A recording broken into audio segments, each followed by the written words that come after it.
السلام علیکم ناظرین، امید کرتا ہوں کہ آپ سب ٹھیک ٹھاک اور خیریت سے ہوں گے۔ سب سے پہلے ہمارے چینل انفو ود لالا پر خوش آمدید۔ ناظرین، آج میں آپ کے لیے ایک دلچسپ ویڈیو لے کر آیا ہوں جس میں آپ کو پتہ چلے گا کہ 1948 میں یعنی قیام پاکستان کے ایک سال بعد کون سا ایسا خون ریزی اور غیر معمولی واقعہ پیش آیا تھا جس نے بہت سے سنگرز اور شاعروں کے غزلوں اور نظموں میں جگہ پائی، اور ایک ایسا واقعہ جو کہ آپ میں سے تقریباً لوگ اس کے متعلق نہیں جانتے ہوں گے، اور آج تک سوشل میڈیا پر صرف چند ویڈیو کلپس ہی آپ دیکھ پائیں گے۔ ناظرین، جلدی سے ویڈیو کی طرف آتے ہیں تاکہ آپ کا ویلیوبل وقت ضائع نہ ہو۔ انشاءاللہ ویڈیو میں ہم تفصیل سے بابڑا واقعے کے بارے میں بات کریں گے، ویڈیو کو آخر تک مس نہ کرنا۔ چلتے ہیں اپنی مین موضوع کی طرف۔ ناظرین، آج ہم ایک واقعہ کو نہیں بلکہ ایک خونریزی عام کو ڈسکس کرنے جا رہے ہیں۔ خونریزی سے میرا مراد وہ قتل عام ہے جن کی وجہ سے بے تحاشا بچے، یتیم، عورتیں بیوہ ہو گئی۔ اس کو تاریخ نے بابڑا واقعے کے طور پر لکھ لیا۔ بات کرتے ہیں کہ بابڑا واقعہ کب اور کہاں کیوں ہوا۔ بابڑا کا واقعہ 12 اگست 1948 کو ضلع چارسدہ حسنگر خیبر پختونخوا کے بابڑا نامی میدان میں پیش آیا۔ اس کا پس منظر کچھ یوں ہے۔ سر عبدالغفار خان یعنی باچا خان جو خدائی خدمتگار تحریک چلا رہے تھے جس کا بنیادی مقصد پشتونوں کے حقوق، سماجی اصلاحات اور برطانوی دور کے مضامین کے خلاف اٹھ کر کھڑا ہونا تھا۔ 1947 میں پاکستان بننے کے بعد KPK میں یعنی بسرحد میں سیاسی کشیدگی بڑھی۔ خدائی خدمتگار تحریک نے ریفرینڈم کے قانون کی مخالفت کی۔ انہوں نے محسوس کیا کہ اس میں ان کی پختون قبیلے کی آواز نہیں سنائی جائے گی۔ حکومت نے ایک آرڈیننس جاری کیا، کسی کو وجہ بتائے بغیر گرفتار کیا جائے اور املاک ضبط کی جا سکے۔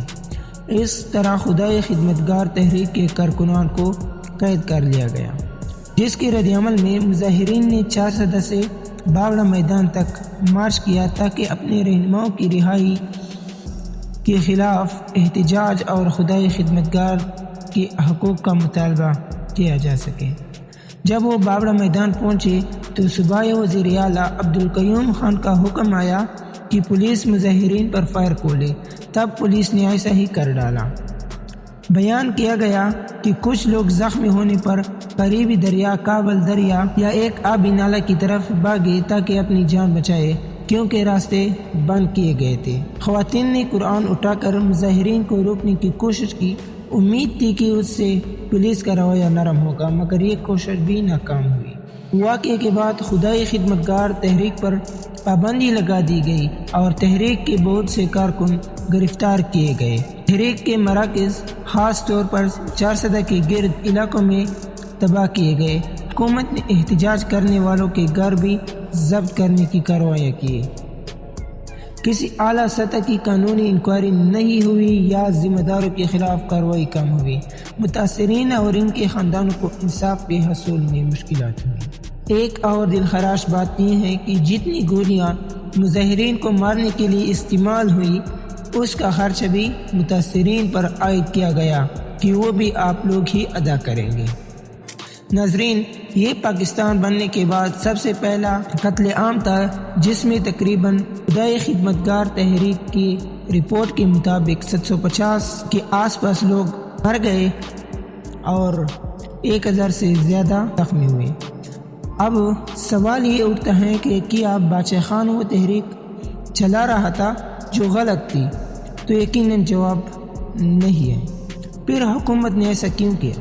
اور دوسرا یہ کہ مسلم لیگ اور قائد اعظم پر بھی یہ سوال اٹھتے ہیں کہ کیا انہوں نے بھی پاکستان و ہندوستان کو تقسیم کر کے ایک غلط کام کیا ہے؟